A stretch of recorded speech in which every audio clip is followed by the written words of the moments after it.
This video is made possible by the Eliason Group, an Agile consulting service. You can locate the video under Follow Us, then select Recent Videos on YouTube on the agilenewengland.org website.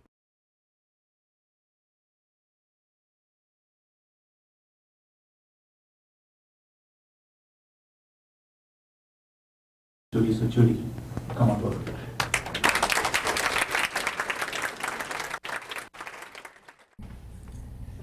Richard Kasparowski wrote this title. I thought it was rather impressive, Solving the Distributed Team Problem. Now, the fact of the matter is that I don't have the answer, the complete solution to the distributed team problem, but hopefully this evening we'll explore some interesting ways that you might start to solve your distributed team problems. Is it okay with you if this talk involves you talking rather than just me talking? One of the reasons I'm suggesting that is that most of what I do these days is remote. And I don't know about you, but when I'm working online, I think I need to work extra hard to keep people engaged in the conversation. So typically I don't ever just talk with slides. I make it as interactive as I possibly can, and I get you guys talking. So that's my intention this evening, if that's okay. In which case, so I was just saying earlier that I've actually worked in and with distributed teams all my working life, and that's scarily 35 years. I worked it out the other day for somebody who was doing a research interview with me. And that's because I used to be a news journalist. And in journalism, everybody has always worked in remote distributed teams. Nowadays, I do it more the same way everybody does, online. And what I invite you to do is have a word with the person next to you. Share something about what your team's remote interactions are currently like. Just have a couple of minutes to talk about that. How does it work for you, working remotely? It works. Can I just, in case anyone isn't familiar with this idea, the notion is that the person leading the meeting puts their hand up, the person sees them put their hand up, they put their hand up, and they stop talking. In the brownies, they do this. but we won't do that. So let's hear from a couple of people. What are your team's remote interactions currently like? Who's willing to share just a little bit about what their team is like when they're working remotely? Gentleman over here. So my team is in India these days, and I wake up really early for them. That makes the interactions all the more interesting. But because my work is more on design part and just make sure that the work they're going to do, they understand it really well, and I'm here, and I'm 7 or 8 of them are there, so I make sure I have the right tools with me. So I use tools like Mural, which is a whiteboarding tool, and I let them draw on it. I also use Envision's freehand, we design on it. And I also make sure that WebEx video is always on, the need to see your face. And a consistent time to meet is also very important. So consistent time to meet, and video always on, and good tools like Mural and InDesign. Yes. And it's still interesting. Yes. And always very early. Well, 6 a.m. 6 a.m. Who's different to that? Who's got a different story? There's somebody over here behind the pillar. Yeah. First of all, I try to make most of my my meetings, my Agile meetings are done by video. I work with a company, a bank that has a lot of video rooms, quite a lot. And so most of my Agile meetings are by video. That doesn't mean to say, of course, I use email, I use IM, I use regular phone conference calls, but as many as I can, having face-to-face is always best. And my meetings sometimes are 3 o'clock in the morning. Your meetings are 3 o'clock in the morning sometimes. And I set the meetings. It's all my meetings I set.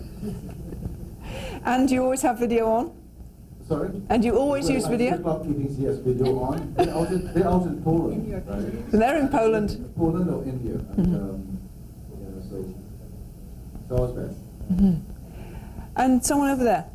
Yeah, so we have the same thing, always have video on, collaboration tools are on, and like the other person in the front was mentioning, our product owner is actually in the UK. So by the time we get started, he's ready to get a beer, so we actually tell him to go get a beer. We have our meeting. So you let him have a beer while you have your meetings? Yep. Nicely He's done. happy, we're happy. And the lady just in front of you, two rows in front of you.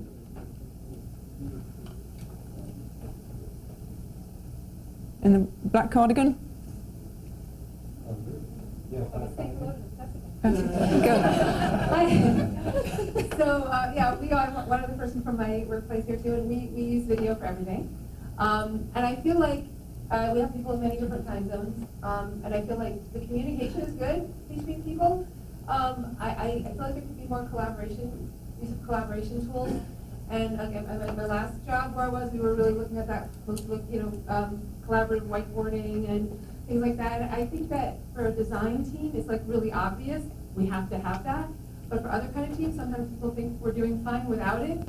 And I think when everyone's just talking, you're missing out on certain things that you can do when everyone's in the same room, especially with Agile practices, being able to use your body, get up and whiteboard, brainstorm, and things like that. So I don't know, I feel like collaboration tools are important, or even let's say on retrospectives, everyone's just talking and one person's taking notes versus using some kind of a remote retrospective tool.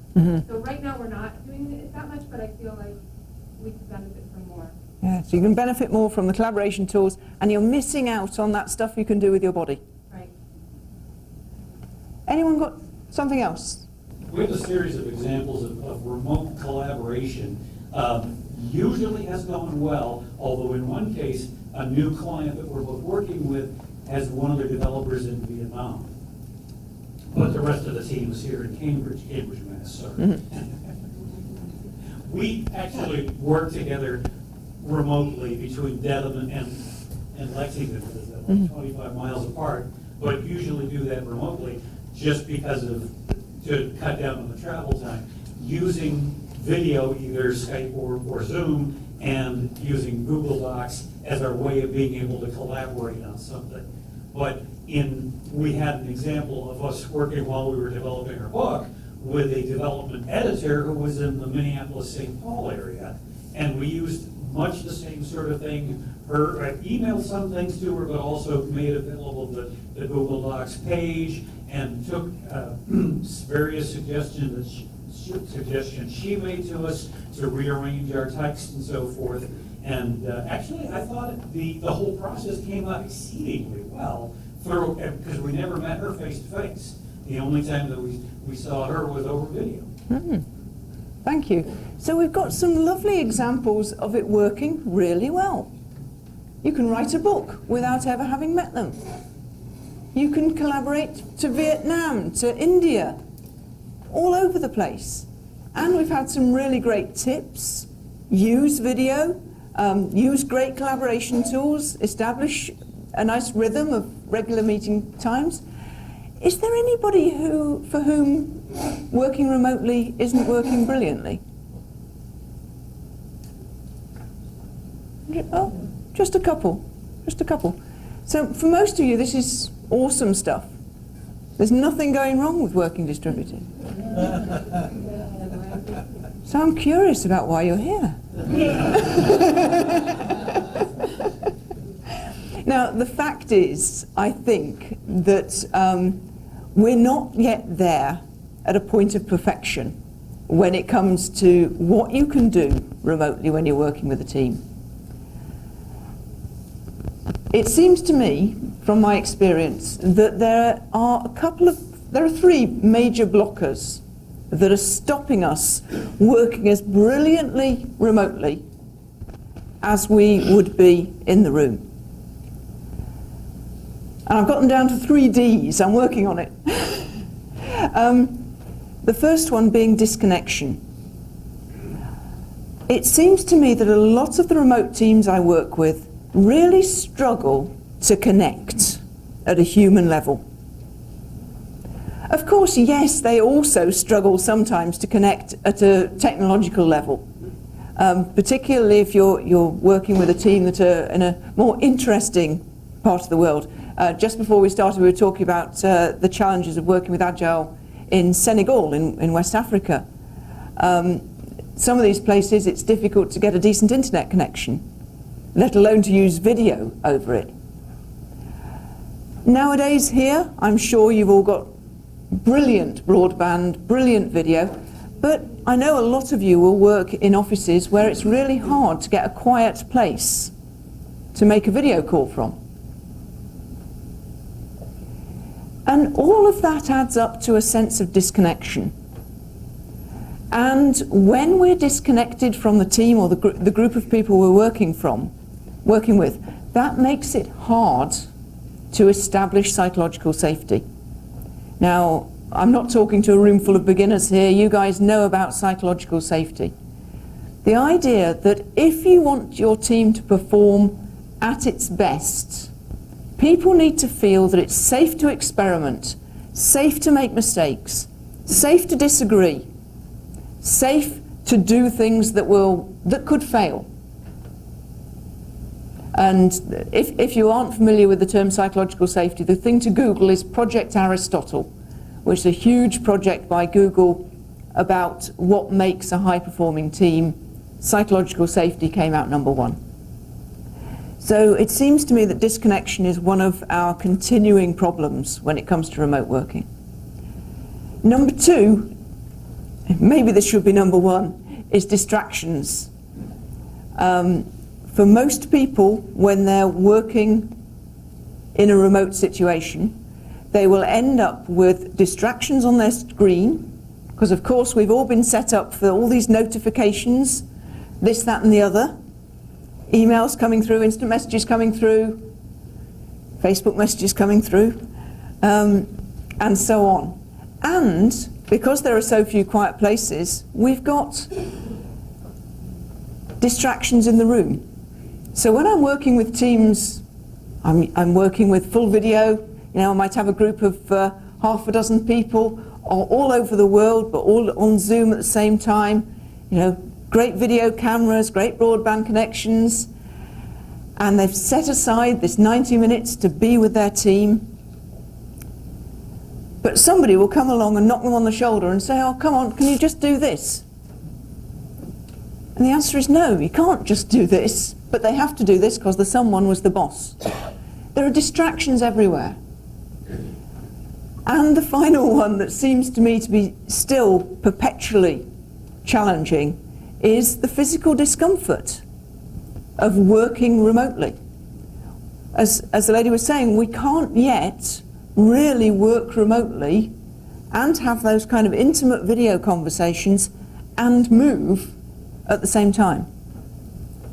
So we can't just leap to our feet and start putting things on a post-it board. We can't stand on a line about how far did you come to get to this meeting? All of those kind of things you might do as a warm-up. So there is physical discomfort involved in engaging in a remote video meeting. If you have to work strange hours because the other person's you have to work strange hours because the other person's in a very different time zone, you put that in the discomfort category? I would certainly put that in the discomfort category. So somebody getting up at 3 in the morning to be part of a meeting, that's physical discomfort. I'm a little surprised that you put lack of psychological safety under disconnection. I consider them both problems, but I would think that they're separate problems. I don't see why you lump them together. I lump them together because, for me, when a team is really connected, that's part of establishing psychological safety. And in a few moments, I'll show you one of the activities that I do with a team or get you doing one of the activities that I do with a team, to start establishing those kind of personal connections that create a psychologically safe environment for a team. You guys will have loads of those that you do when you're establishing a team in person, and I'm sure some of you will have ones that you do remotely. So that's why I lump those two together. Somebody at the back wanted to say something. I had a question. I've seen some of these things happen whether you're remote or local. You could be in a room and 3 out of the 5 people are on their laptops and not even listening. So I don't know if some of these are just remote problems or just people problems. Does anybody else agree? Yeah, they are people problems. I think when you're in the room, there are some social rules which make it less likely that people will disengage quite so completely. But some organisations and some particular teams, yeah, there's definitely a standard culture of we come to the meeting just to sit until our bit's going. You know, what a waste of everybody's time. But I suppose it's a way of minimising waste of time, but it's very frustrating if you actually want to engage people. I wanted to slide quickly along because we've got a relatively limited time and I want to get you doing rather than just me talking about this stuff. Do you guys get Doctor Who?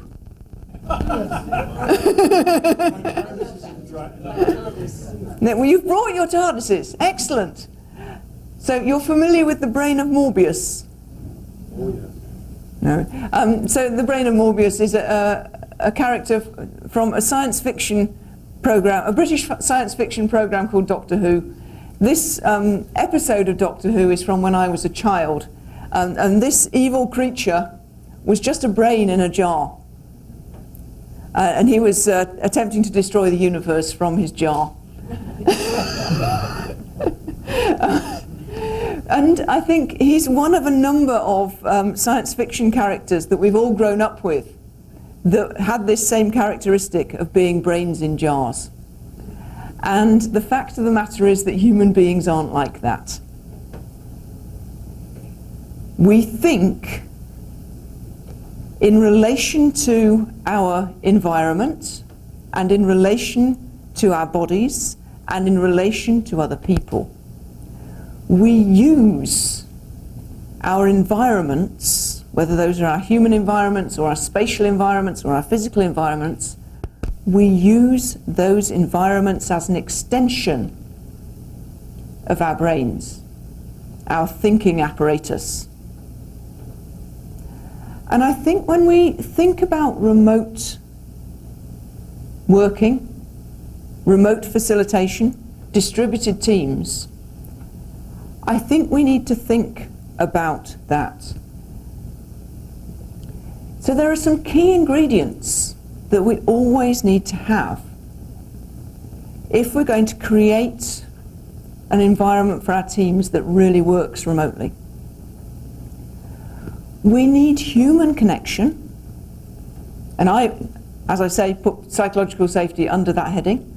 I also put creative abrasion under that heading, by which I mean the knocking together of ideas.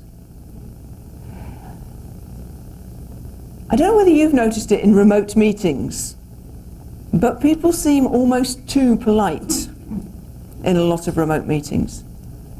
There's a lot of agreeing. There's a lot of, I'm going to say anything just to finish this off.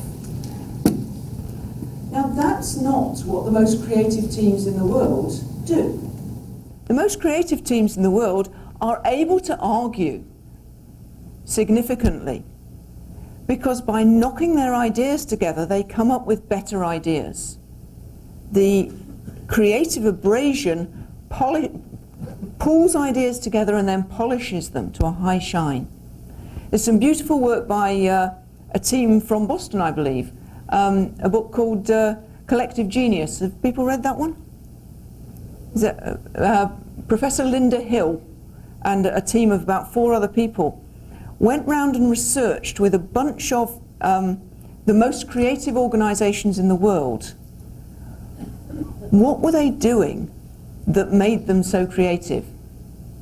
And it turned out that their ability to argue was well up there. And I think that ties quite closely into the psychological safety piece. You can only argue if it's safe to argue. So somehow we need these key ingredients around human connection in our remote teams.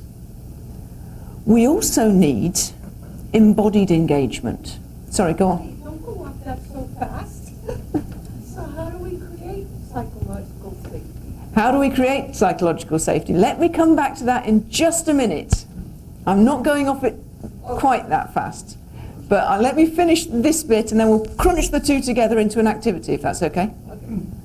So we need human connection, we need to create psychological safety, we need to create space for creative abrasion, we need embodied engagement. So we need to involve our human system and our physical system. How do we get our bodies engaged?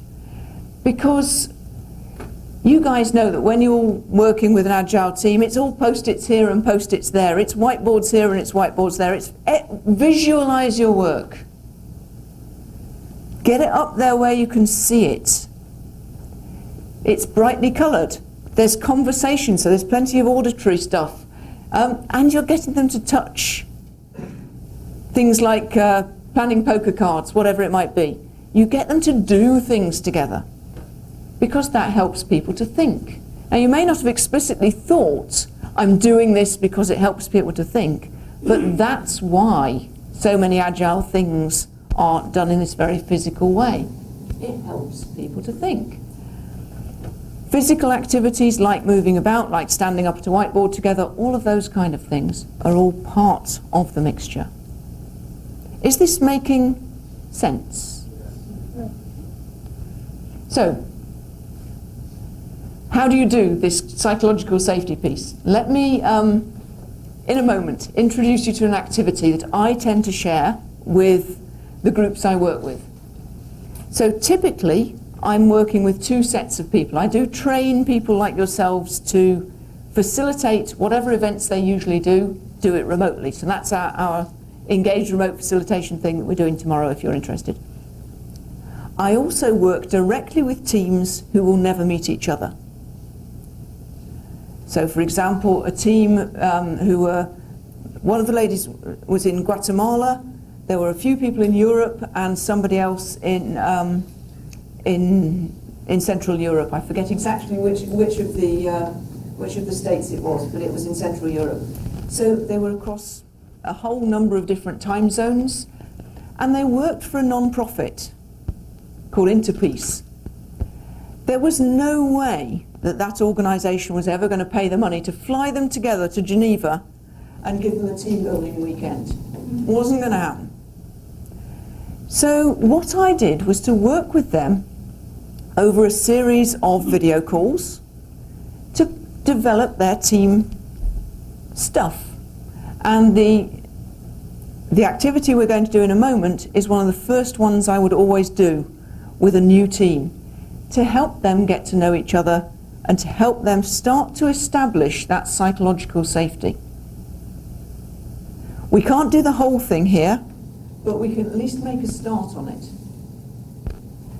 The specific answer to the question, how do you establish psychological safety, I suspect you already know.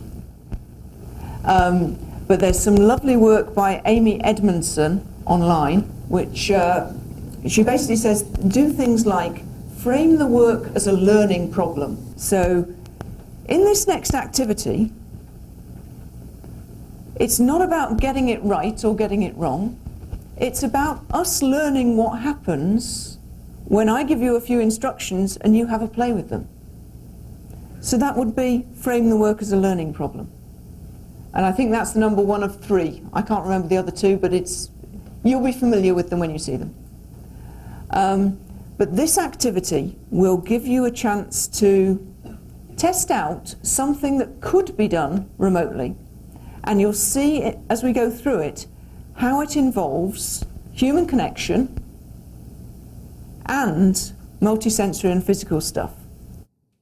Is that okay with you all? Okay, so here's the activity. It's really straightforward. We've got a starter question. You're going to be in pairs. The taller one is going to ask the questions first.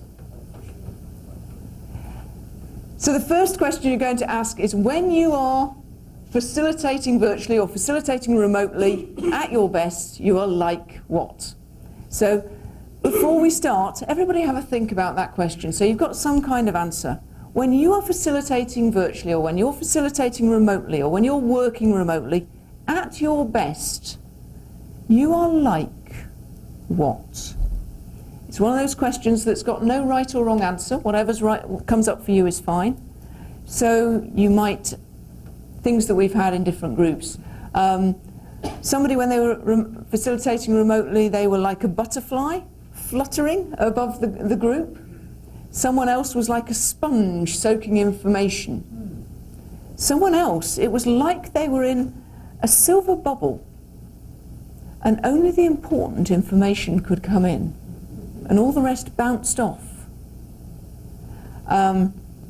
Somebody else, it was like they were a spider weaving a web between their participants. Whatever your answer is for you is the answer you give to this question.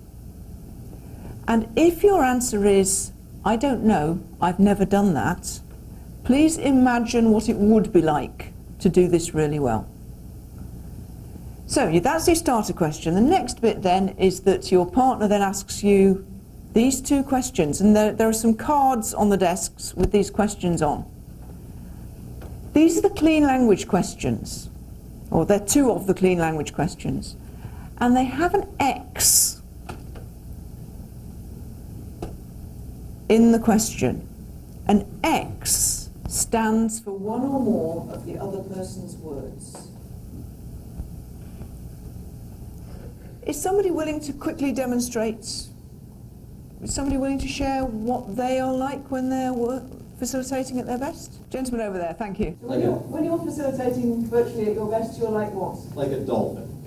Like a dolphin. Because I'm in and out. Seems like diving up and out, down. I'm in and I'm listening, and then there's energy. There's kind of a flow. Flow state was the first thing that I thought of, which is not like a what, unfortunately. So a dolphin knows constant movement, having fun with it, good energy, and yeah, just the idea of giving and then receiving, sort of coming up for air briefly, and then letting other people have the floor. And what kind of dolphin? A happy dolphin. A happy dolphin. Yeah, just engaged in the moment. A well-fed dolphin with a pod. What kind of pod? A pod of 5 to 7, ideally. And is there anything else about that pod? They're all in sync. We're all heading in the same direction and on the same page on what we're doing. So we're having fun along the way, hopefully. Thank you. Awesome demonstration. So you get the idea. Into the X, you can put any of the words that the other person said. It's always easiest if you start with the first sentence and just remember the thing they said in the first. You just ask about that. But you can ask about anything they've said. You can use the question as often as you like, in any order, but you're only going to get 2 minutes, and then I'll do the signal, and then we'll swap over. Make sense?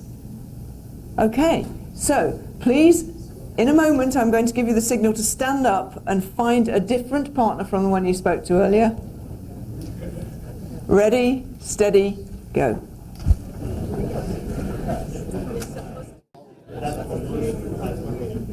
And please swap roles. What did you notice about that activity? We seem to be in agreement that the participants are peers who may have different perspectives and expressing different ideas in collaboration can be useful because no one person can think of everything.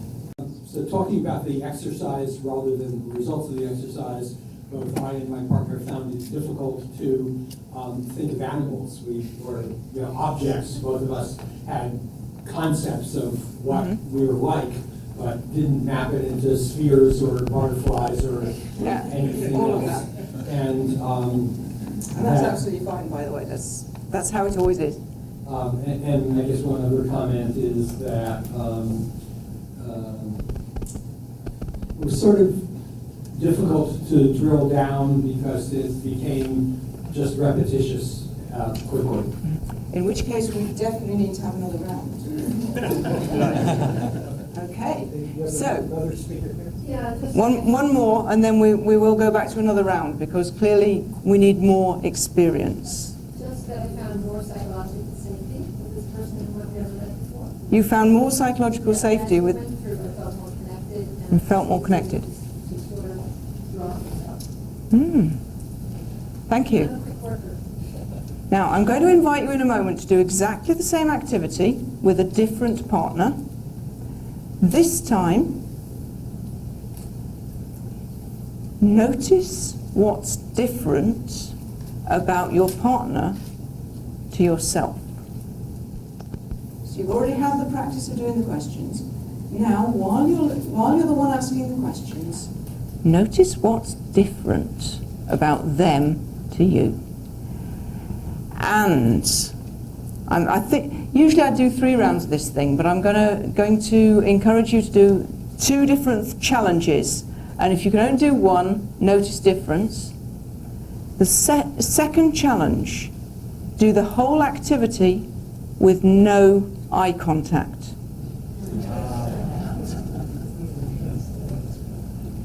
Let's see how it goes. So, in a moment you're going to stand up, you're going to find a new partner, and you're going to go again. Ready, steady, go. Some people seem to be having great fun, so they didn't have to look at their partner. Who's willing to share their experience? What did you notice? Lady in the front here. You're on, Julie. Well, that was really hard. That was hard. It was hard to stay focused in a way that it isn't when I'm engaged with the person's eyes. For one thing, so it was tempting to get distracted. But it just didn't feel like any connection at all. It was really cold. Yeah, tempting to get distracted. It didn't feel like there was any connection at all. Really cold. Thank you. Who had a different experience? Gentleman over here. Yeah, it felt very, very awkward. I'll agree with what she said as well. And it was very, it felt like the results of the interaction were not nearly as valuable or as truth. There wasn't as much truth coming out of the conversation because it was so awkward in the interaction between the two of us that there was very little outcome. Yeah, so not as much truth. Right. Thank you. This gentleman just behind you has got his hand up. So my reaction was slightly different. I found it to be very familiar because I've had many remote conversations where there's no access to video. And it forced me to rely on one sense over the others, and that was listening, and that was hearing. So I think there was more listening involved here, which I have to have when I'm on a conference call, one-on-one with people and others as well. So I thought that was I found I increased my focus there. So you increased your focus. Thank you. Gentleman here? Yeah, I felt that it was very easy to get impatient because when you're looking at somebody, you can see that they're thinking even when they're not talking, and you don't know what they're doing. They could be, doing whatever when you're not looking. And one more at the back there. Hi. So this exercise actually felt really, I got quite a few things out of it. First of all, I noticed that my partner's like body sense, which is interesting. And so like hearing what the initial 2 people said about how that experience felt for them. Like, they didn't feel connected at all, it was really cold, it was really awkward, there wasn't as much truth. It was like really powerful feedback for me because the voice struggles with eye contact, with making eye contact. So like, it also felt like a great like icebreaker for, I guess like, so if you have a team member who's like autistic or something, this seems like a really powerful way to help the team empathize with their lived experience of that. So for me, like that was a really powerful like exercise, I guess. And your body sense, you mentioned your body sense. Say more about that. My body sense? Did you say your body sense, it heightened your body sense? What did I miss here? Yeah, so it's not that I was sensing my partner's body, but I was sensing like the environment, like their aura, so to speak. I actually don't know where I'm going with that.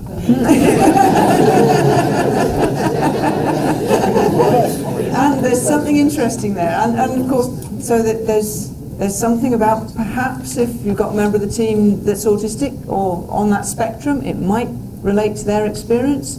And there's something about body sense, and there's something about heightened listening, and there's something else.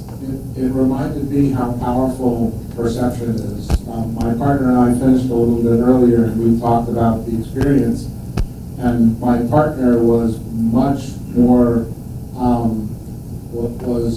much more uncomfortable about the lack of eye contact than I was, and that's something that you see a lot, especially in remote collaboration, where everyone has a perception about what someone else says or does that oftentimes turns out to be wrong.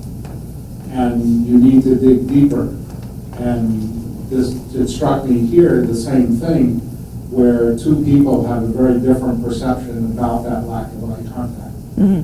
So two people can have a very, very different experience and very different perception about that lack of eye contact. And people have hugely different experiences of this activity. Some people love it, some people find it really, really hard. For some people, the lack of eye contact switches on other senses. Other people just find it really, really uncomfortable. And what's the relationship between all of that and remote collaboration? Well, one key element is that as far as I know, as things currently stand, there is no way to make direct eye contact with a remote individual. If you're working even on full video, when you look at their eyes, you're not looking at the camera. So you can either look at their eyes or you can look at the camera and you can't see their eyes. Just with the back may have the technological answer. The Halo system does that. I've experienced it once, and it's very freaky, but it works. But it's like, I don't know, $100,000 per. So it might be a little while before we get our hands on that one. Actually, something I discovered recently, that I could drag my image up to where the camera is. So it's as close as you can get to looking at the camera. Yeah, you can drag your image up to where the camera is, and yes, that works really well, especially in small meetings. So if it's one-on-one, get your picture up right next to the camera on your laptop, and it will help, but you still never get that direct eye contact piece. It's just off. And for some people who rely heavily on eye contact, it's really, really hard to lose that eye contact piece. But let me just quickly say about this particular activity. Yes, it can be used as an icebreaker, but it also has other applications. What you do when you use it with a team is people get to find out how each of them work at their best. So if you imagine a team when one person works at their best, they're like a butterfly, another person in the same team is like an express train, and a third person is really focused, just looking at the data. Imagine how those three people work together. What happens with this activity is they find out about what's different about each other and what needs to be in place for each of their colleagues to work at their best. And if one person needs something that the others have to do something about, so if the butterfly and the express train have to work together on a project, they have to negotiate it out, they have to sort it through. And this particular activity, unlike a whole bunch of the in-person activities that you'll have used, it works just as well over remote video as in person. It was originally established as a process called systemic modelling by my colleague Caitlin Walker, working with in-person teams. The poster child of this project is in Liverpool in the UK, where she's worked with the Sports Science Department of Liverpool John Moores University and produced amazing results in terms of how those teams are working together, increasing the number of people passing their degrees from under 50% to over 75% in the course of 3 years. Because they're working together, one of those tutor groups, 9 people, all of them got the top class of degree. And that's been written up by their tutor as a PhD thing. And I talked to her and she said they were absolutely ordinary people. They were good people, there were less intelligent people in the group, but because they worked together, they all produced amazing results. So all of that is clean language and only peripherally to do with remote facilitation. However, what we found is that the clean language activities can work just as well remotely as in person. And we think, we were doing some talking about this at the weekend at a conference, we think that this is because in clean language we never used eye contact as a principal way of engaging with each other. For historical reasons, in clean language we break eye contact. So when we learned to do our thing, we did it without direct eye contact, therefore we can work better remotely than perhaps other disciplines do. We also listen very carefully because we have to use the other person's words in the questions. Therefore we have to listen, therefore we can use more of that auditory stream. So I think it's quite interesting, but maybe there's more to think about. So yes, we need human connection, we need psychological safety, we need creative abrasion, and we need embodied engagement. Just a few hot tips about embodied engagement here. We've already heard, do use good tools. Use Zoom for your video. If your organisation can afford it, use Mural for your whiteboarding. They make all the difference. Use individual video for your live meetings. Don't have, if you can possibly arrange it, don't have 6 people huddled around one laptop and a conference phone.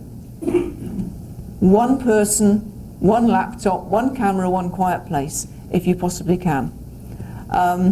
My colleague Mark Kilby, who's writing what looks like it's going to be a rather excellent book on this topic, says, one remote, all remote.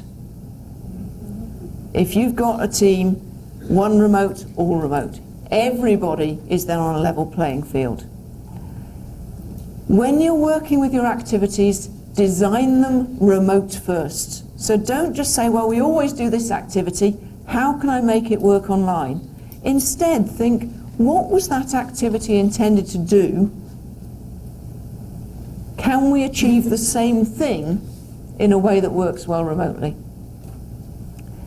And I think it's probably obvious to all of you here, but video makes an enormous difference. If you can see them and they can see you, there's much more connection than there otherwise would be. But there's also less distraction. Human beings are tuned in to look at other people's faces. Even the tiniest babies can distinguish between a face and a non-face thingy. Humans like to look at faces. Switch on your video camera. Get your colleagues to switch on their video cameras. Oh, here, do we want a tip for how to get people to turn on their video cameras? Yes. Okay. Get them to watch you, so they're all on the video call, but they've all got their cameras off. You've got yours on. Turn your back to the screen. And continue otherwise as normal. And notice what happens.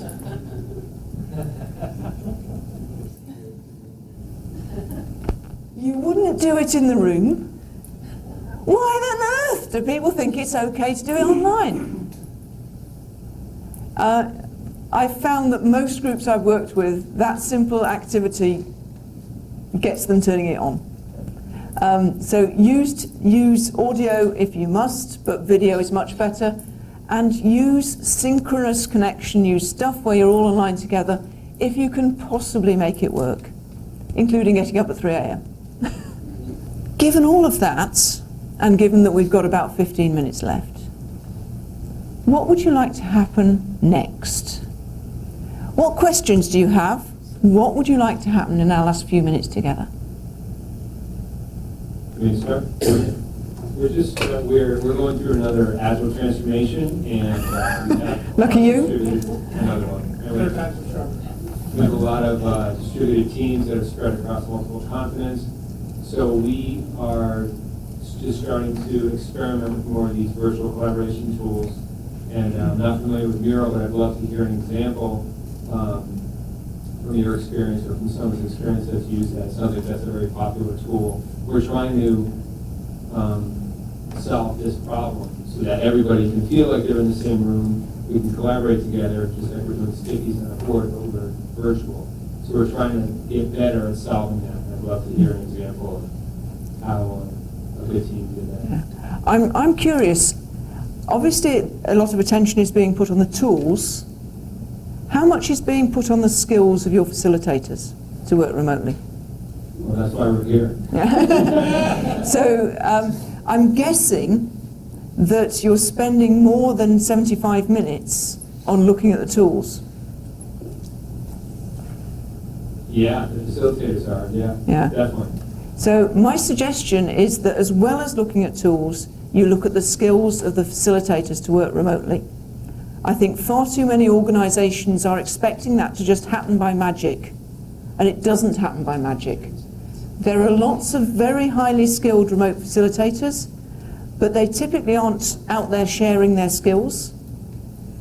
There aren't that many people out there training it, and people aren't talking about it. The conversation keeps defaulting to what tools should we use. And I don't think that's the most important thing. I think it's an important thing.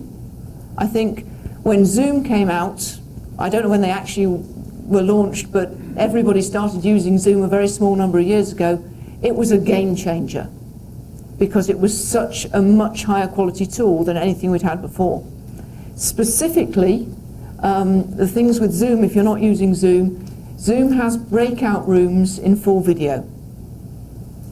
That's its most important tool for any facilitator, which means that we could do any of the activities we've done today, pairs, threes, get in fours, any of these things. People use liberating structures. There are groups of us around the world practicing using liberating structures over Zoom, all those kind of things.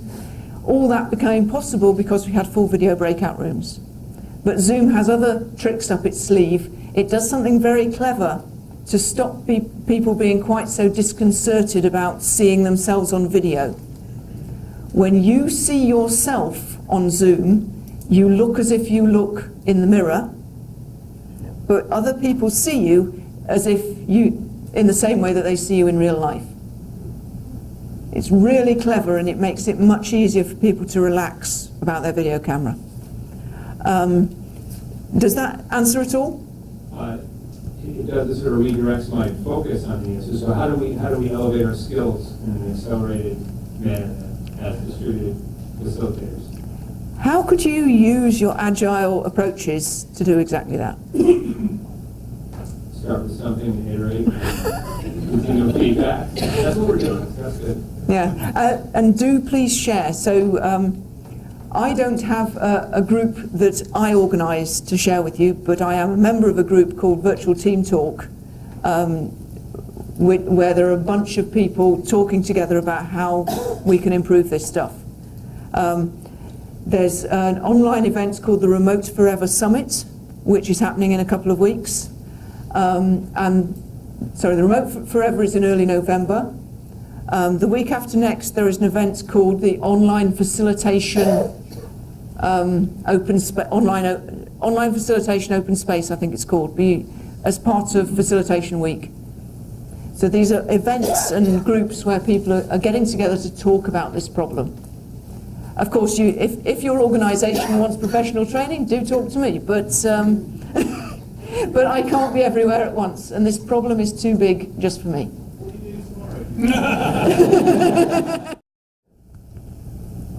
Picking up from what you were just saying about skills, I'm really intrigued by the first part of your last exercise in which you had instructed us to try to notice as much about what's different in the partner from ourselves.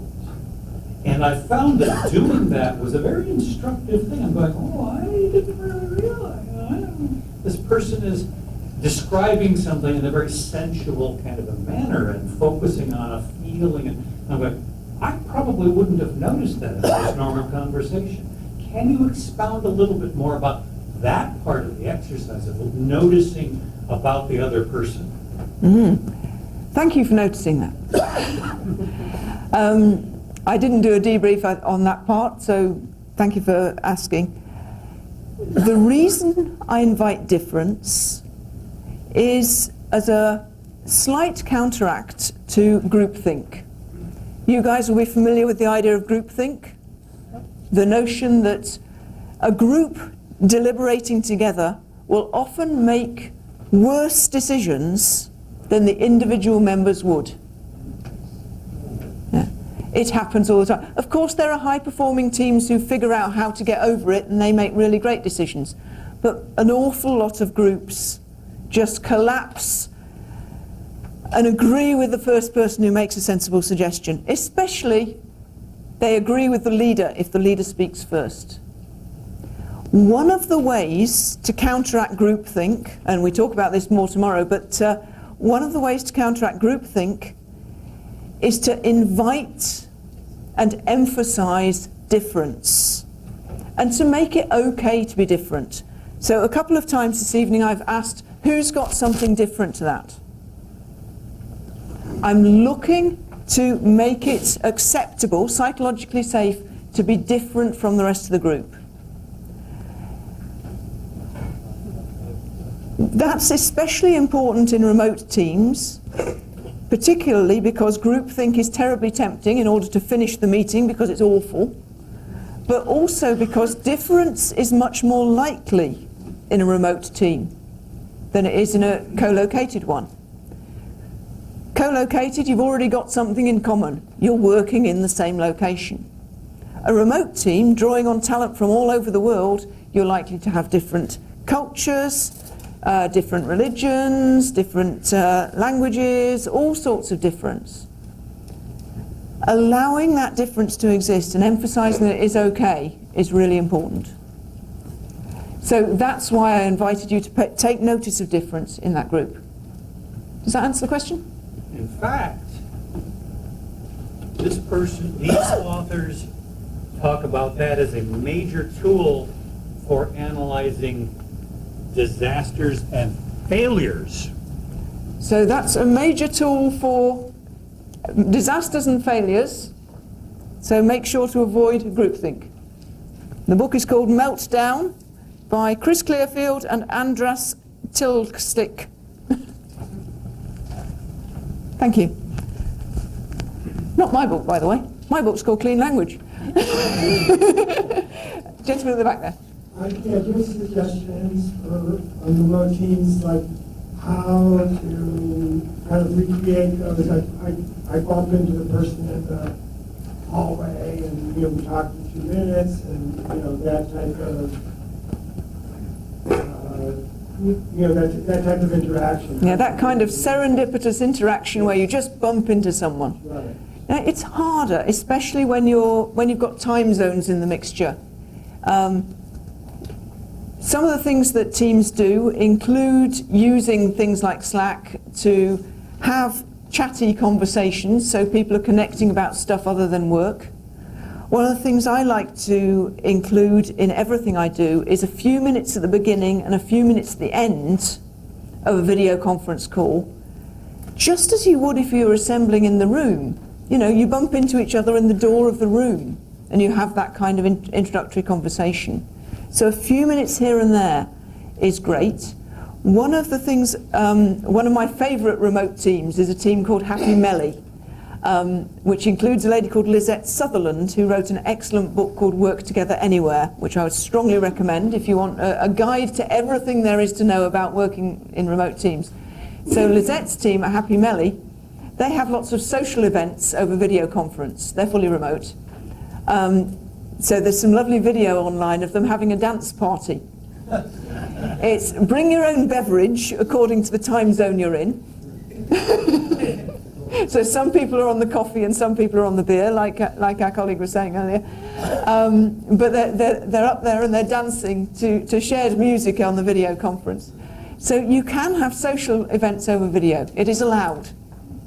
I'd also strongly recommend having lots and lots of one-on-one conversations. And, you know, they don't have to be long and they don't have to have a special agenda. You know, can we just schedule 15 or 20 minutes to just have virtual coffee?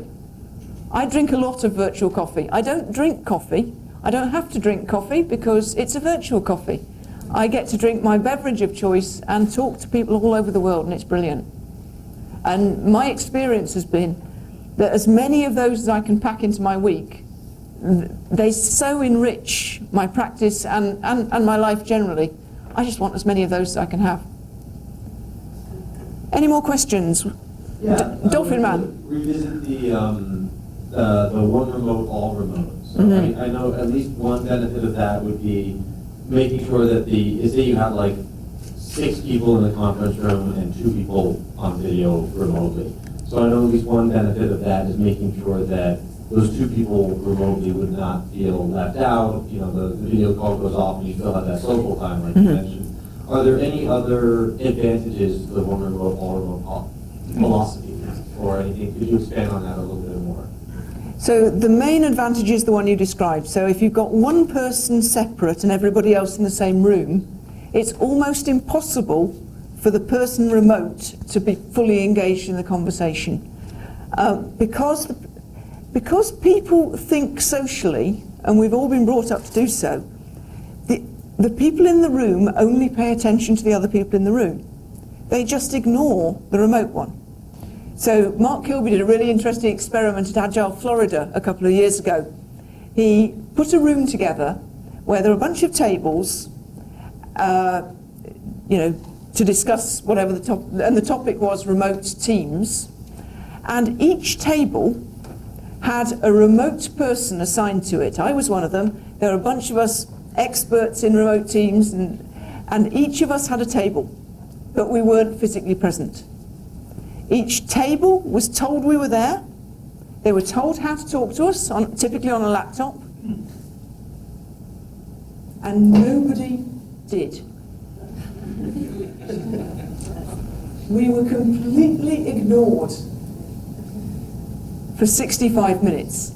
The only person who managed to attract attention was my friend Pilar, who was on a telepresence robot. You know these things? They have a tablet on a post on wheels, and she was able to waggle. And she waggled and she waggled and she waggled and she waggled and she waggled and she waggled. And somebody went over and tried to adjust the machine.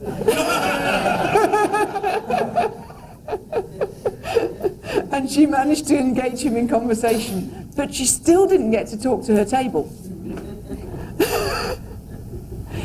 So it seems to me that people just can't find it in themselves to engage with the remote person. So that's the number one. Number two is the problem of the collaboration tools, which, if you're using remote collaboration tools, really work well only if everybody's got an individual screen. And trying to find some kind of combination between a whiteboard here and a remote tool is not yet working, there isn't an appropriate solution for that. Okay, go ahead. You mentioned Lizette Sutherland. She has a wonderful podcast called Collaboration Superpowers. And that's a learning resource. It's been for a very long career. It's wonderful. Yeah. It's an awesome podcast, and I've been on it. Go on, one last one, and then we need to wind up. Yeah, so I find one of the biggest issues with the nonverbal communication, even with that, when you have video, is people trying to get a turn to talk, and sometimes you have to actually establish a convention of, when I raise my hand, it means I want to talk, because otherwise it's just impossible to butt in. Yeah, and I think it's true of every team that you need to find ways of working. Different teams will work in different ways depending on the size of the group and all of these kind of things. With small teams, it's great if you can all keep your microphones open and just keep talking. But with larger groups, yes, you need a convention. Again, Lizette has some suggestions of ways of doing it. Gentleman here, and then we really do need to come to an end. Okay. You said earlier that people tend to be more polite when in remote teams. I've found the opposite, particularly if the connection is by email only. People are likely to flame. People are, in my experience, likely to hold positions with religious fervor and be unwilling to move from that no matter what. And I was wondering if you have suggestions for getting people to stop holding things so strongly, stop fighting, basically, in email connections. Yeah. Get them face-to-face on video.